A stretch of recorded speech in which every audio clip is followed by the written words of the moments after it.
जय हिंद दोस्तों। आप सबका आज की एडिटोरियल डिस्कशन एंड एनालिसिस के वीडियो में बहुत बहुत स्वागत है।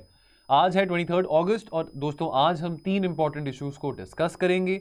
दोस्तों आज ट्यूसडे है और ट्यूसडे को जैसे कि आप जानते हैं सी राजा मोहन का एक बहुत इंपॉर्टेंट आर्टिकल जियोपॉलिटिक्स से ओरिएंटेड, इंटरनेशनल रिलेशन से ओरिएंटेड इंडियन एक्सप्रेस में आता है। तो एक तो आर्टिकल हम ये डिस्कस करेंगे। दूसरा आर्टिकल दोस्तों डिस्कस करेंगे road to China 20th CPC, ये हिंदू में आया आर्टिकल। दोनों आर्टिकल्स में चाइना की ही बात करी जाएगी। और एक आर्टिकल जो कि हमारी इंडियन सोसाइटी से पर्टिनेंट है, ये भी हिंदू में आया है। यहां पे बात करी जा रही है आंगनबाड़ी सेंटर्स की, not centres of learning yet, और पेरेंट्स का क्या रोल रह सकता है आंगनबाड़ी सेंटर्स को स्ट्रेंथन करने के लिए। क्वेश्चन ऑफ द डे आपको एंड ऑफ द वीडियो में देखने को मिलेगा। Now the question of the day you have to post in the Telegram group. Now what is the name of the Telegram group? It is editorials with mains answer writing. To get access to this Telegram channel, अभी description box में देखिए आपको ये link मिलेगा, click करेंगे तो हमारे Telegram channel पे रीडायरेक्ट किया जाएगा। इफ नॉट, अगर आपको रीडायरेक्ट नहीं किया जाता इस लिंक को क्लिक करने के बावजूद भी, तो आपने इस नंबर पे 6280133177 आप इस नंबर पे अपनी टेलीग्राम की आपसे मैसेज डालिए और हमारी तरफ से आपको ऐड किया जाएगा। और जैसे कि आप जानते हैं यहाँ पे बेस्ट आंसर भी पिन करा जाता है और मॉडल आंसर भी शेयर किया जाता है। कुछ एक दो दिनों से मॉडल आंसर हम टाइम पे नहीं शेयर कर पाए थे, उसके लिए हम क्षमा चाहते हैं। लेकिन जो मॉडल आंसर्स हैं आज से शाम को आपको टाइम पे पिन आपको देखने को मिल जाएंगे। ना अगर हम कल वाले क्वेश्चन की बात करें जो बात कर रहा था privatisation of public sector banks की, तो best answer once again Vaishali का है। वेरी वेल डन वैशाली, काफी कॉम्प्रिहेंसिव आंसर आपने लिखा है और काफी आपने अच्छे तरीके से अपने आंसर को प्रेजेंट करा है फ्लो चार्ट्स के फॉर्म में। ना अगर आप ऐसी स्ट्रैटेजी, मैं ये सभी को कहना चाहूंगा, सिर्फ वैशाली को नहीं, अगर आप ऐसी स्ट्रैटेजी अपने एग्जाम तक भी सस्टेन कर सकते हैं कि विद इन 7 to 8 मिनट्स आप इस तरीके से अपना कंटेंट प्रेजेंट कर सकते हैं, तो बहुत ही अच्छा रहेगा। वही पर्पस है इस इनिशिएटिव का, वही पर्पस इस इनिशिएटिव का है कि आप अभी से ये साल भर, जैसे मैंने आपको उस एक वीडियो में भी कहा था जो यूट्यूब शॉर्ट्स वाला वीडियो था, कि आपका जो सफर है प्रीलिम से लेके मेंस तक का, वो जून से सितंबर तक नहीं होता। 100 दिन में हम मेंस की तैयारी नहीं कर सकते हैं, 100 दिन में हम मेंस नहीं क्रैक कर सकते हैं। अगले साल आप मेंस देंगे, आपका प्री क्लियर होगा, आज से ही प्रैक्टिस शुरू करेंगे तो अगले साल तक जाके आपका वो एक्सपर्टीज बन जाएगी, है ना। अगर किसी ने 2 हफ्ते पहले आंसर राइटिंग शुरू करा है, किसी ने 3 हफ्ते पहले आंसर राइटिंग शुरू करा है, तो अभी भी बहुत टाइम है अगले साल के मेंस के लिए। डेली प्रैक्टिस करते रहिए, कंप्लेसेंट नहीं होना, ठीक है, लेजी नहीं होना। ये मत सोचना, मैं हाथ जोड़ के आपको कह रहा हूं कि पहले प्री निकल जाए उसके बाद मैं मेंस लिखूंगा, कभी भी मेंस नहीं निकलने वाला अगर आप सिर्फ प्री की क्लियर करने की वेट करेंगे। अपने एक्सपीरियंस से बता रहा हूं, तो थोड़ा सा भाइयों बहनों इस बात को आप ध्यान रखना। चलिए अब बात करें आंसर की, तो पहले तो शुरुआत में वैशाली ने शुरू किया है जो रिपोर्ट जो बनाई गई थी national council of applied economic research के द्वारा, उस रिपोर्ट के बारे में बात करते हैं कि भाई गवर्नमेंट का जो आइडिया है प्राइवेटाइजेशन ऑफ बैंक्स का वो सही है। जैसे हमने कल आर्टिकल में भी डिस्कस करे थे, काफ़ी ग्राफ्स डिस्कस करे थे, चार्ट्स डिस्कस करे थे, उसके बेसिस पे हमने काफ़ी डिटेल में इसको डिस्कस किया था कि प्राइवेटाइजेशन ज़रूरी क्यों है और कहाँ पे पब्लिक सेक्टर बैंक्स का लेवरेज ज़्यादा है as compared to the private banks, right. Now अब यहाँ पे बात एक साइकिल फॉर्म में यहाँ पे दिखाया गया, एक फ्लो चार्ट साइक्लिकल फॉर्म में दिखाया गया कि यहाँ पे बैंक्स में जो है एनपीएस बढ़ी जा रहे हैं, उसके चलते जो क्रेडिट क्रिएशन है वो कम हो रहा है, ठीक है, हाई रेट ऑफ इंटरेस्ट है, उसके बाद सरकार को रिकैपिटलाइज करने की ज़रूरत ज़्यादा पड़ रही है। सरकारी बैंकों को रिकैपिटलाइज कहाँ से हो रहा है? हमारे टैक्स पेयर्स के पैसे में से हो रहा है, तो अल्टीमेटली देश को नुकसान है, रिसोर्सेज वेस्ट हो रहे हैं। तो अब यहाँ पे ये सब चीज़ एक साइक्लिकल फॉर्म में डिस्कस करेगी, which is ultimately leading to what?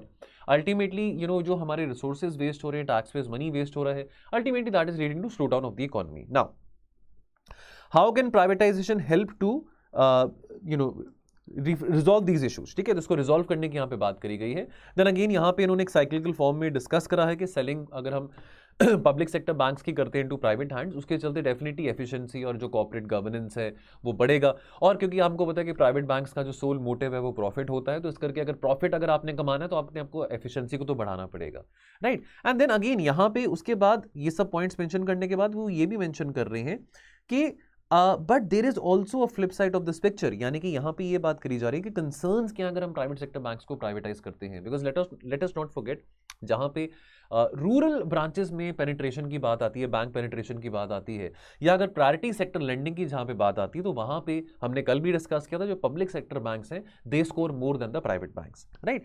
And then again यहाँ पे अंत में जो एक मेन बात यहाँ पे कह के कंक्लूड करी गई है वो ये है कि ठीक है प्राइवेटाइजेशन करना अच्छी बात भी है, बुरी बात नहीं है, लेकिन कहो कि सारे के सारे बैंक्स हम प्राइवेटाइज कर दें, वो बात ठीक नहीं होगा, है ना। जैसे आपको मैंने कल भी आंसर में कल भी आपके साथ जब मैं आर्टिकल डिस्कस कर रहा था तो मैंने आपको एक बात कही थी कि 2008 में जब ग्लोबल फाइनेंशियल क्राइसिस आया था तो Indian banking withstood the crisis, the financial crisis, because अक्सर इस बात को कहा जाता था कि हमारी जो बैंकिंग है that can withstand financial crisis, चाहे वो आने वाले 15 साल में भी आए। Why? Because our banking by nature is public, सरकारी बैंकिंग है, सरकारी सेक्टर बहुत ज़्यादा इन्वॉल्व है हमारी बैंकिंग में, इस करके इतना नुकसान हमको देखने को नहीं मिलेगा।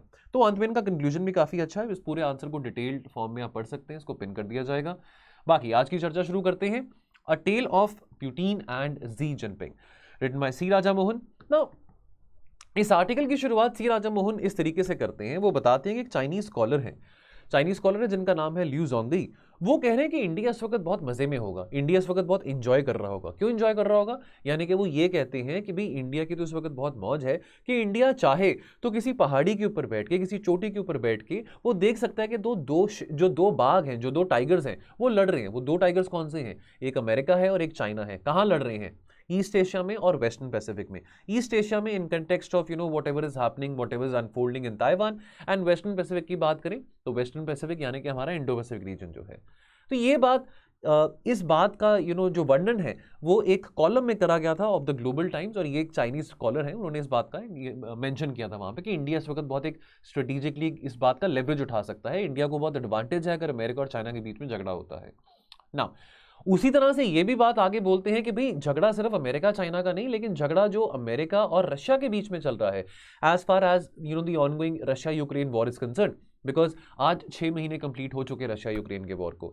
और इसके चलते अगेन हमने चलो देखा कि चलो रशिया से भी और अमेरिका से भी बहुत सारे ऐसे डिग्नेटरीज थे, बहुत सारे ऐसे गवर्नमेंट ऑफिशियल्स थे जो मार्च में, अप्रैल में इंडिया आ रहे थे, इंडिया को अपनी तरफ करने की कोशिश कर रहे थे। चलो हमारा स्टैंड बहुत न्यूट्रल रहा है कि भाई ठीक है, रशिया हमारा पुराना मित्र है, अमेरिका भी हमारा मित्र है, तो हम किसी को प्लीज करने के लिए अपना स्टैंड नहीं बदलेंगे।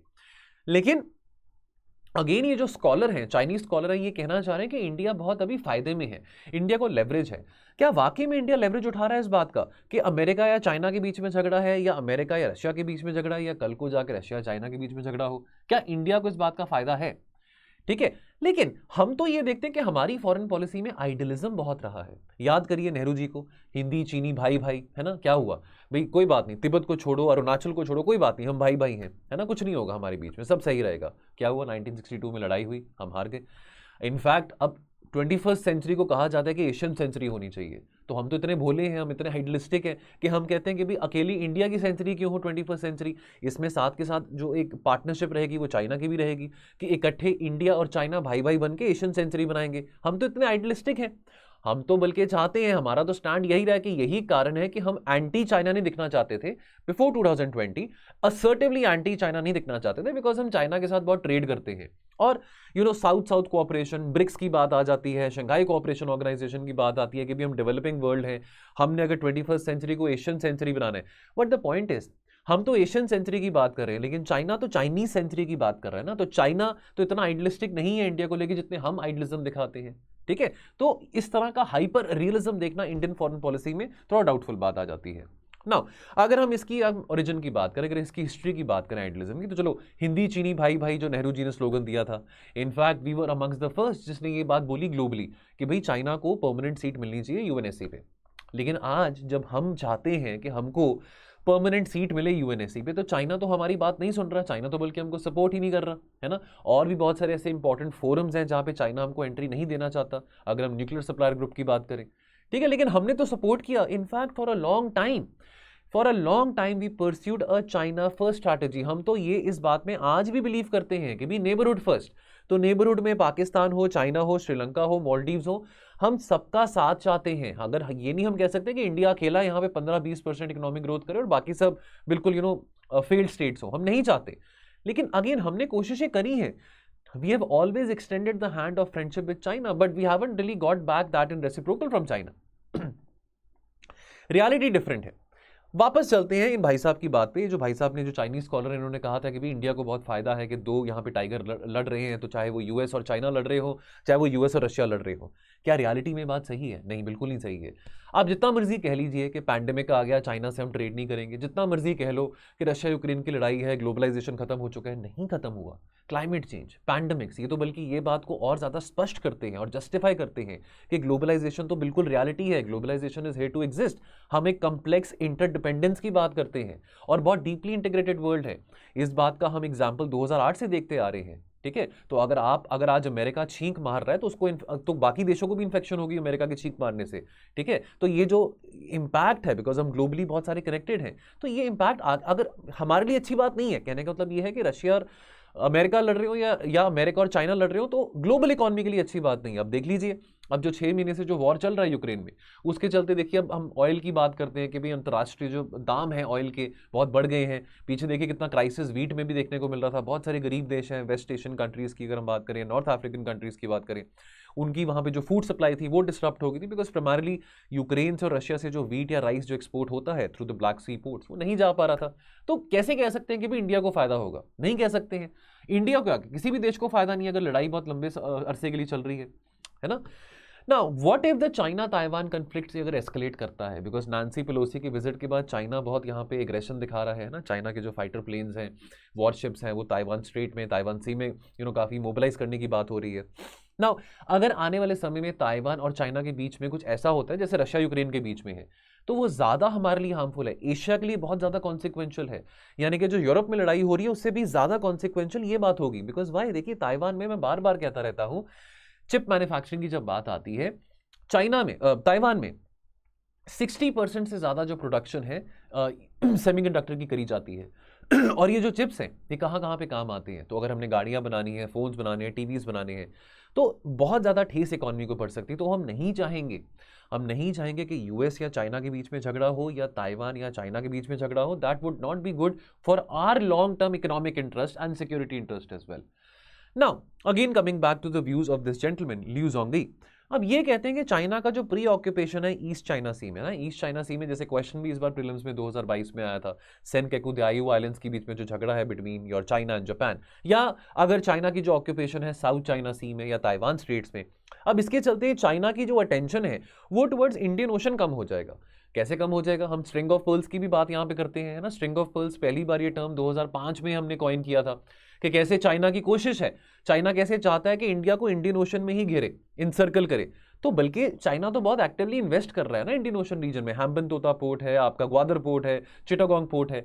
तो ऐसी बात नहीं है China might be engaged in south China, but China ये बात कह रहा है कि भाई 2025 तक ऑलरेडी चाइना इस रीजन में बहुत अग्रेसिव पॉलिसीज परस्यू कर रहा है। वुल्फ वॉरियर डिप्लोमेसी की बात हम सुनते हैं फ्रॉम चाइना, नेवल डोमिनेंस की बात सुनते हैं। चाइना ने बात बोली है कि 2025 तक मैं चाहता हूं कि मेरे पास 400 जहाज, 400 वॉरशिप्स हो मेरी फ्लीट में, मेरी नेवी की फ्लीट में। ठीक है, तो चाइना एक बहुत स्ट्रॉन्ग मैरीटाइम पावर बन चुका है, इस बात ये रियलिटी है। और इसके चलते अगर ये कहा जाए कि इंडिया को एडवांटेज होगा कि अगर चाइना ऑक्यूपाइड है ईस्ट चाइना सी में, साउथ चाइना सी में, तो हमको एडवांटेज होगा साउथ एशिया में, इंडियन ओशन में, ये थोड़ी बात देखिए गलत है। देखिए बिकॉज देखिए जो चाइना की जो प्रॉब्लम्स हैं, चाइना की प्रॉब्लम्स चाइना को ये नहीं कह रही कि हम यहाँ पे इंडियन ओशन में एंगेज ना हो। ठीक है, तो जो स्ट्रेटेजिक अपॉर्चुनिटीज इंडिया के लिए आएंगे अगर चाइना यहाँ पे ताइवान के साथ इन्वॉल्व होता है, that is a myth, that is not a reality. तो थोड़ा मैप देख लेते हैं यहाँ पे। देखिए दोस्तों, ये हमारा साउथ चाइना सी है। तो मैं बार बार इसको थोड़ा एक लाइट वे में चाइना पीड़ित समाज भी कहता हूँ कि ये चाइना पीड़ित समाज है। कि यहाँ पे देखिए जितने सारे देश हैं ना, यहाँ पे मलेशिया की बात करें, फिलीपींस की बात करें, है ना, ये सब देशों की बात करें, इन सब का झगड़े हैं, है ना। ये साउथ चाइना सी हो, ईस्ट चाइना सी हो, तो ये चाइना पीड़ित समाज है। ठीक है, चाइना की आदत है, वो अखंड चाइना पॉलिसी है चाइना की भी, वन चाइना पॉलिसी। ये सारा का सारा जो रीजन है, ये जो टेरिटरी है वो मेरी ही है ना, आप मुझसे लेके दिखाओ ना। अब ये बात याद रखें, अब चाइना और अमेरिका का झगड़ा जब हम 50s की बात करें कि चाइना और अमेरिका के बीच में भी कभी खुशी कभी गम टाइप माहौल चलता आ रहा है काफ़ी सालों से, है ना। अब इन दोनों के बीच में रिलेशंस कभी अच्छे भी रहे हैं, कभी नहीं भी अच्छे रहे हैं। अब बिकॉज चाइना एक कम्युनिस्ट कंट्री था, है ना, और अभी भी कम्युनिस्ट है, of course communism with what you call your Chinese characterism. तो अब अमेरिका को देखिए, ऑब्वियसली अमेरिका की नहीं इतनी बनती कम्युनिस्ट कंट्रीज के साथ, चाहे वो यूएसएसआर था, चाहे वो चाइना था। अब जो कन्फ्लिक्ट था चाइना और यूएस का over Taiwan during the late 1950s, अब उसके चलते क्या हुआ, चाइना अग्रेशन में था, अमेरिका भी अग्रेशन में था। उसके चलते क्या हुआ, जब चाइना इस एक्सपेंशनरी मोड में था, That also resulted in the 1960s, the hostility, the volatility which we saw across the Himalayas between India and China. Now we don't want, तो यानी कि ये बात कहना चाह रहे हैं यहाँ पे कि अगर आज से 70 साल पहले, इतने साल पहले, 60 साल पहले अगर अमेरिका और चाइना के बीच में कंफ्लिक्ट था, and that resulted in India China war as well, what makes us believe कि अगर आज के टाइम पे और अमेरिका और चाइना के बीच में कंफ्लिक्ट है, that will not result in China being more hostile to India. ठीक है, चाइना का जो प्रेजेंस है, चाइना का जो फुटप्रिंट है इंडो पैसिफिक में, वो बढ़ रहा है, खास करके 2008 के बाद। We have seen after 2008 the western countries, even America, they have been in decline economically, they have been in decline, and we have seen the economic growth, the economic rise of China post 2008, post the global financial crisis. आज का जो China है, $15 trillion economy वाला China है ना, आज China के पास ज्यादा पॉलिटिकल विल है, इकोनॉमिक मसल है, ग्रोइंग नेवल कैपेबिलिटी है कि वो 2 ओशन स्ट्रैटेजी परस्यू कर सकता है। यानी कि China has the naval dominance, China has the naval power that it can engage itself and it can remain a relevant actor not only in the Indian Ocean but also in the Pacific Ocean. So 2 ocean strategy. Now the Sino-USA tensions. Now हमारी जो problems हैं China के साथ, जो territorial problems हैं, वो historical हैं। That has nothing to do with America और चाइना की आज बनती है या नहीं बनती है। अगर आज हम मान लो हाइपोथेटिकली आज हम क्वाड में ना भी होते, है ना, आज हमने कोई ऐसे अलायंस में ना होते जो कि एंटी चाइना अलायंस है, तो क्या चाइना इंडिया के टुवर्ड्स थोड़ा नरम होता? नहीं। चाइना और अमेरिका के जो रिश्ते हैं बिगड़ते रहते हैं, अच्छे होते रहते हैं, ये होता आ रहा है। That will have little impact on the resolution of disputes between India and China. ठीक है, और अब देखिए आज के टाइम में जो पावर गैप है वो और बढ़ता जा रहा है इंडिया और चाइना के बीच में। ठीक है, अब चाइना की इकोनॉमी $15 ट्रिलियन, हमारी economy is around about $3.5 trillion, so 5 times the size of India is China. ठीक है, Beijing does not believe that China has to be nice to India, even if India is keeping a one-arm distance from America as far as whatever policies America is designing towards the Indo-Pacific to contain China. So that has nothing to do. China will always pursue a very independent policy towards India that will have nothing to do with what the relation between India and America is. Today, the relation between China and America might be very good.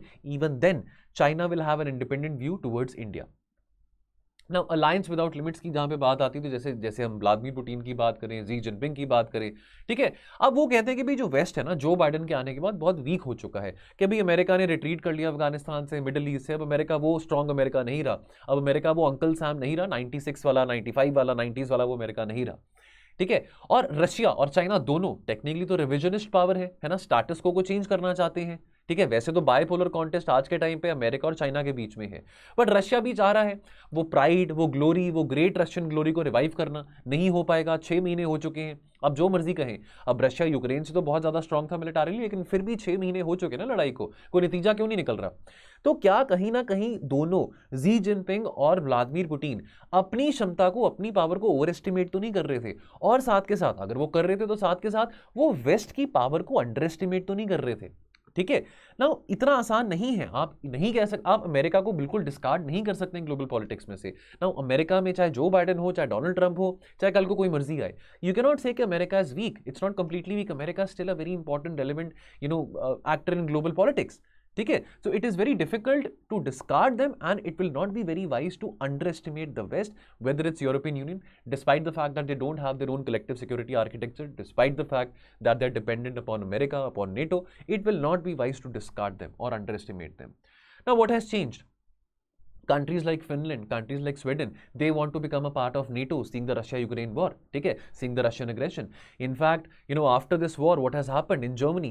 Germany is no longer neutral. Germany was neutral after the World War II. Germany had countries like Germany, Japan, they said that, look, we have learned our lessons in World War II. We have, already suffered huge losses. A lot of people have died. A lot of property has been damaged. Now we will only work towards becoming more industrialized. This is 1944-45 I'm talking about. But now, Germany is no longer neutral. Germany अपना जो budget है, military budget है, वो बढ़ा रहा है, अरबों करोड़ों में अपना बजट बढ़ा रहा है।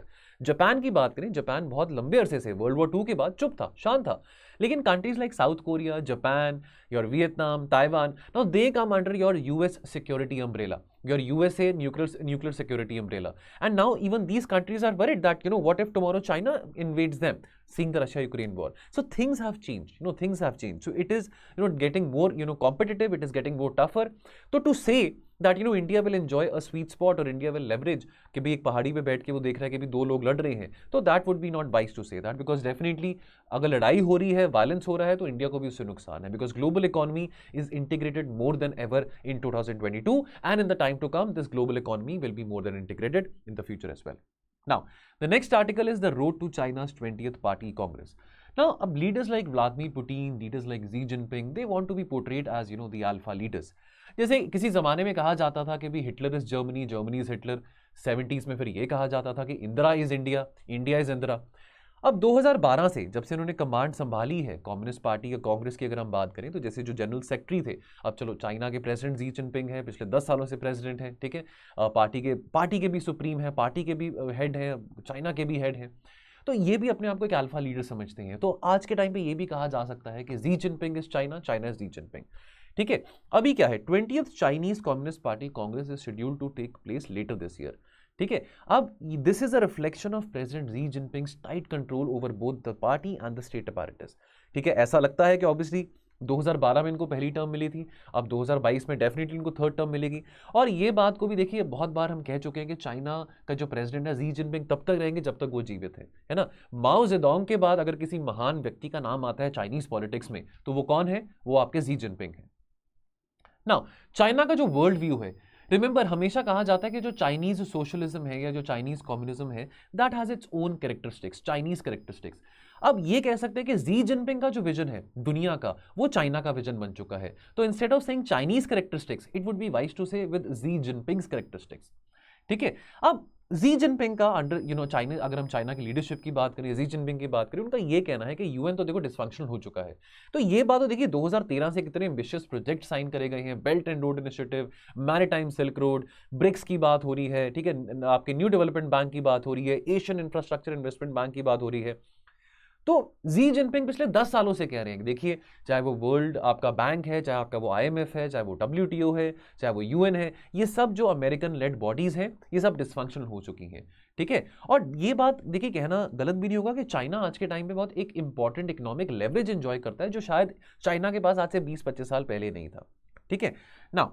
चाइनीज नेशनलिज्म की बात आती है तो चाइना इस बात को भली भांति समझता है कि देखो बहुत सारी पूरी दुनिया चाइना को कंटेन करने में लगी हुई है, चाहे वो यूरोपियन यूनियन हो, चाहे वो अमेरिका हो, पूरी दुनिया बटी हुई है कि चाइना के साथ ट्रेड करना है कि नहीं करना, खास करके कोरोना वायरस के बाद, पैंडेमिक के बाद। और चाइना को पता है कि उस चाइना को कंटेन करने की कोशिश करी जा रही है, तो चाइना के अंदर यूनिटी बनाना, चाइना के समाज के अंदर यूनिटी बनाना बहुत जरूरी है, ठीक है। Further more this is critical for China to escalate. China अगर अपनी लेजिटिमेसी चाहता है, अपने नेवल एग्रेशन की, अपने नेवल डोमिनेंस की, तो चाइना को अपना अग्रेशन और एस्केलेट करना पड़ेगा इन द वेस्टर्न पैसिफिक और शाल वी से the Indo Pacific region. Now, much of this is already evident to an extent, with China flaunting that, look, I'm a nuclear power, I have, new forms of hybrid warfare. Whether you talk about artificial intelligence, whether you talk about machine learning, I have all the advanced techniques. I'm a growing scientific power, whether it's space programs, whether it's nuclear programs. So I am a very great power right now. And we have advanced manufacturing techniques as well. तो China इस बात को समझ रहा है। अब China आज के टाइम पे $15 ट्रिलियन इकोनॉमी है, हम पहले भी बात कर चुके हैं कि एक लगभग एक ही समा था। अगर हम बात करें जो इकोनॉमिक जो रिफॉर्म्स का जो पाथ चूज करा था इंडिया और चाइना ने, तो लगभग एक ही समा था आज से अगर हम 25-30 साल पहले की बात करें। लेकिन आज चाइना इंडिया से 5 गुना ज़्यादा इकोनॉमी वाइज बड़ा है, ठीक है। नाउ अलॉन्ग विद दैट, अगर हम वेपनरी की बात करें, डिफेंस की बात करें, तो चाइना अपने डिफेंस इक्विपमेंट को इंडिजनाइज कर रहा है, ठीक है। नाउ ऑब्वियसली ये बात में तो कोई डाउट नहीं है कि अभी जो आने वाले टाइम में जो मीटिंग होगी, जो 20th कम्युनिस्ट पार्टी जो कमेटी मीटिंग होगी, जो कांग्रेस मीटिंग होगी, उसमें जो जी जिनपिंग चाहेंगे, चाहे वो फॉरेन पॉलिसी है, चाहे वो डिफेंस पॉलिसी है, चाहे वो उनका विजन टुवर्ड्स ताइवान है, तो इस कांग्रेस को ऑब्वियसली इस बात को अप्रूव करना पड़ेगा, बिकॉज जी जिनपिंग की जो अथॉरिटी है वो बहुत ज्यादा डोमिनेंट है, वो लीगल है, ठीक है, and they can't ignore what Xi Jinping wants. Now, what can be the outcomes of the 20th CPC?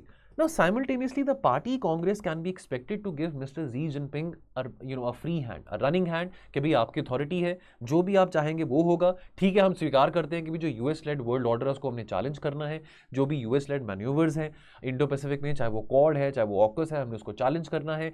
हमको पता है कि US बहुत कोशिश कर रहा है चाइना को वीकन करने की, लेकिन हम वीक नहीं होंगे, हम बहुत महान हैं, हम पुरानी चाइनीज ग्लोरी को रिवाइव करेंगे। ठीक है। Also the portrayal of US and its allies, specially European Union की बात करें, यहाँ पे हम जापान या ऑस्ट्रेलिया, इंडिया की भी बात करें, ठीक है, that is an existential threat to China, but China is saying that look that might be an existential threat to us, but we won't let this be, हम इस थ्रेट को अपने सिर पे नहीं लेने देंगे। Now shift from the past की अगर हम बात करें, ठीक है, देखिए अब एक यहां पे ना एक शिफ्ट ऑफ अप्रोच की बात आती है। डेंग जियाओपिंग की अप्रोच की हम बात करें, तो डेंग जियाओपिंग, देखिए जब इकोनॉमिक रिफॉर्म्स के रास्ते पे चाइना जब शुरू होता है, अगर हम बात करें अर्ली 80s की, तब जो डेंग जियाओपिंग थे वो चाइना के प्रेसिडेंट थे, है ना। और डेंग जियाओपिंग काफ़ी एम्बिशियस थे, वो चाहते थे कि चाइना इस वक्त दुनिया भर के किसी भी ग्लोबल पॉलिटिक्स के झगड़े में ना पड़े, कोल्ड वॉर के चक्कर में ना पड़े, अमेरिका और यूएसएसआर के बीच के चक्कर में ना पड़े, whatever is happening in Afghanistan, China is not bothered by that. And Deng Xiaoping he focused on economic reforms and he said that look we will strike, let कहते हैं ना जैसे let the iron become hot and then we will strike, तो he always said that let the opportunist moment come and then we will show to the world that look we have become a superpower, and till then let's keep a low profile। लेकिन Xi Jinping क्या कह रहे हैं, Xi Jinping इस ideology से shift कर चुके हैं। जी जिनपिंग कह रहे हैं that look the time has come, the opportune moment has come, right, the west is a power in decline since 2008, since the global financial crisis, the west is a power in decline, whether it's European Union, we saw the eurozone crisis also in 2011 2012, and then obviously the global financial crisis, and now Xi Jinping is saying that look whether it's Central Asia, whether it's Middle East, whether it's Africa, हमारा यानी कि China का जो footprint है वो बहुत ज़्यादा बढ़ रहा है, ठीक है, हमारा इकोनॉमिक स्फेयर्स में, मिलिट्री स्फेयर्स में जो फुटप्रिंट है वो बहुत ज़्यादा बढ़ रहा है। तो now Xi Jinping is saying he wants to move away from Deng Xiaoping's approach that look now is the opportune moment, and now is the time that we have to show our relevance, and now is the time when we have to strike, so now is not the time that we should maintain a low profile। तो self reliance की जहां पे बात आती है, तो देखिए हम आत्मनिर्भरता की बात इंडियन कंटेक्स्ट में सुनते हैं, है ना। Even China is also calling for self reliance. China knows के जैसे इतने सारे देश उसको कंटेन करने की कोशिश कर रहे हैं, चाइना नोज के इतने सारे देश उसके साथ बॉयकॉट करने की कोशिश कर रहे हैं, ट्रेड कम करने की कोशिश कर रहे हैं, बिकॉज इकोनॉमिक इंटीग्रेशन चाइना की अमेरिका के साथ, जापान के साथ, जर्मनी के साथ, फ्रांस के साथ तो बहुत ज्यादा थी। तो चाइना भी अब एम्फसाइज करा that okay you don't want to trade with us, don't trade with us, देखते हैं कब तक आप अपने आप को रोक सकते हो, बिकॉज आपने at the end of the day आपने हमसे ही ट्रेड करना है, बिकॉज आपकी डिपेंडेंसी, आपकी पूरी इकोनॉमी की डिपेंडेंसी हमारे ऊपर है। ठीक उसी तरह से जैसे अगर हम व्लादिमीर पुतिन की बात करें, व्लादिमीर पुतिन कह रहा है कि लगा लो मेरे ऊपर जितनी सैंक्शंस आपने लगानी है। अब पूरा जो यूरोपियन यूनियन है, जो यूरोपियन जो देश है वो तो डिपेंडेंट रशिया के ऊपर ही है। अगर हम गैस सप्लाईज की बात करते हैं तो चाइना को पता है, रशिया को पता है कि कब तक आप मुझको बॉयकॉट कर लोगे, कब तक आप मेरे ऊपर सैंक्शंस लगाने की कोशिश कर लोगे, कभी ना कभी तो आपको वापस मेरे फोल्ड में आना ही पड़ेगा। But even then China is saying that look I still want to be self reliant, ठीक है, I want to be self reliant, whether it's about space technologies, whether it's about artificial intelligence, whether that's technologies pertinent to military, whether that's cyber, whatever advanced technologies it might be, I want to increase my footprint in all these sectors as well। In fact solar की बात करें, in fact आपको ये बात पता होगा कि China जो है that is the largest producer of renewable energy as far as the wind and solar energy is concerned। Now we might say that China में इंडस्ट्रियलाइजेशन बहुत हो चुका है, वहाँ पे सिटीज़ बहुत पोल्यूटेड है, वहाँ का एयर क्वालिटी इंडेक्स बहुत पोल्यूटेड है, but the fact of the matter is कि चाइना रिन्यूएबल एनर्जी में काफ़ी आगे जा चुका है, ठीक है। So there is a lot of things to learn from China as well. Now growing rich is not evil, बिल्कुल अगर आप अमीर हो रहे हैं अपने टैलेंट के बलबूते पे, अपने मेरिट के बलबूते पे, उसमें कोई बुरी बात नहीं है। लेकिन अगेन जी जिनपिंग क्या कह रहे हैं, because let's not forget Chinese communism with Chinese characteristics. Ji Jinping is saying that look growing rich is bad, you can not grow rich under my rule. Mr. Xi Jinping is a firm believer in the communist orthodoxy, and he believes that it would be interesting to see how the party Congress reacts to it. Now, a string of harsh measures taken to curtail the activities of China's leading technology leaders. Now, we have seen in the past कि China ने काफ़ी सारी ऐसी companies हैं, चाहे वो अगर हम अलीबाबा की बात करें, ई कॉमर्स कंपनीज की बात करें, एडुटेक कंपनीज की बात करें, तो चाइना ने काफ़ी ऐसे हार्श मेजर्स लिए थे कि कैसे उनकी एक्टिविटीज़ को कर्टेल किया जा सकता है, which eventually led to the downturn in the economy. But Xi Jinping is very clear that look, I stand for communism. You cannot be rich under my nose, and definitely this is already heating up the debate based on the ideological principles. Now conclusion. So definitely the shape the 20th party Congress may take cannot hence be safely predicted. लेकिन ये कहना कि Xi Jinping की जगह assured है इतिहास में, या ये कहना जी जिनपिंग माओ जेडोंग जैसे टॉल फिगर को भी बिल्कुल रिप्लेस कर देंगे as the great helmsman, that is very uncertain, ठीक है। यानी कि अब ये कहना कि भी जो स्टेचर माओ जेडोंग का था, है ना, अब वो स्टेचर आज जी जिनपिंग ले लेंगे, ये बात की गारंटी अभी नहीं है, that time will tell. But definitely Xi Jinping is here to stay for a long time to come.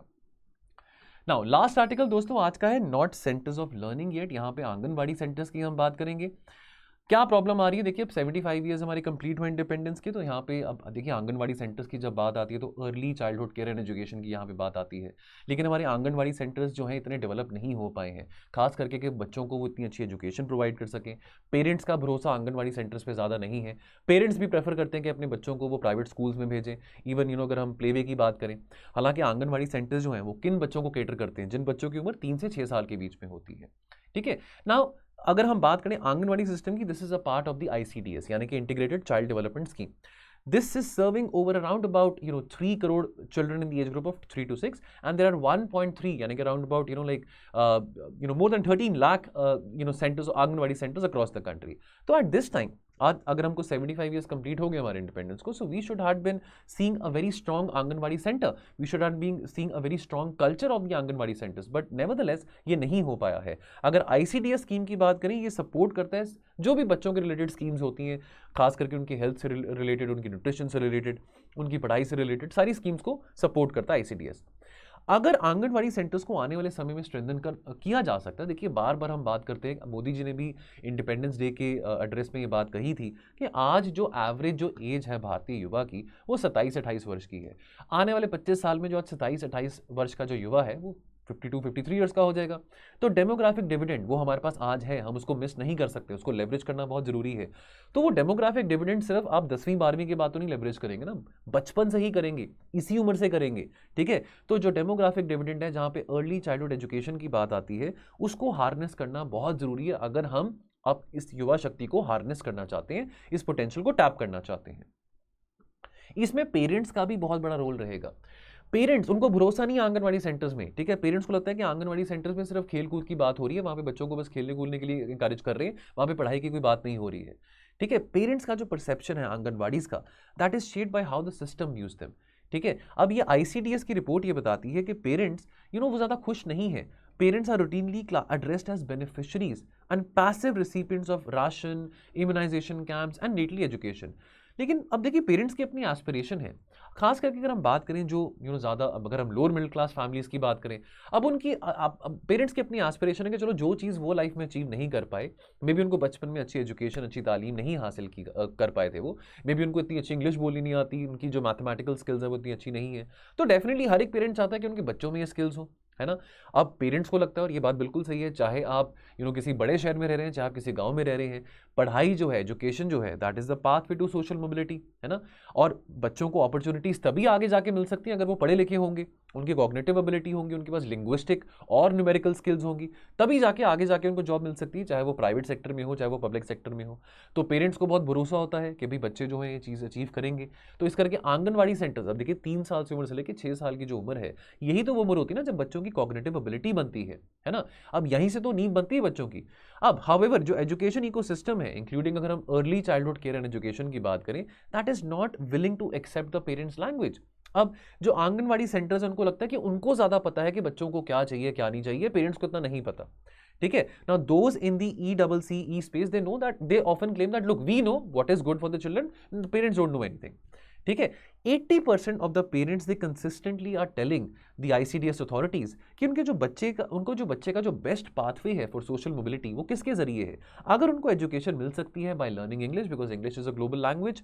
Of course हमारी जो न्यू एजुकेशन पॉलिसी है 2020, उस पर वर्नैकुलर लैंग्वेज के ऊपर भी बहुत एम्फेसिस लेकर आ गया है, लेकिन डेफिनेटली इंग्लिश एक ग्लोबल लैंग्वेज है, तो इंग्लिश आपको आनी चाहिए, इंग्लिश आपको पता होनी चाहिए। ठीक है, तो मैथमेटिकल स्किल्स हैं, लर्निंग इंग्लिश है, तो पेरेंट्स बहुत ज़्यादा एक्सपेक्ट करते हैं कि बच्चे ये जो चीज़ें हैं वहाँ पे सीख के आ रहे हैं। अगर वो घर पे नहीं बोल पा रहे इंग्लिश, या घर पे अगर जो पेरेंट्स है वो इतने एजुकेटेड नहीं है कि उनको मैथ्स या इंग्लिश सिखा सकें, तो स्कूल्स में, आंगनवाड़ी सेंटर्स में उनको ये बातें समझ आए।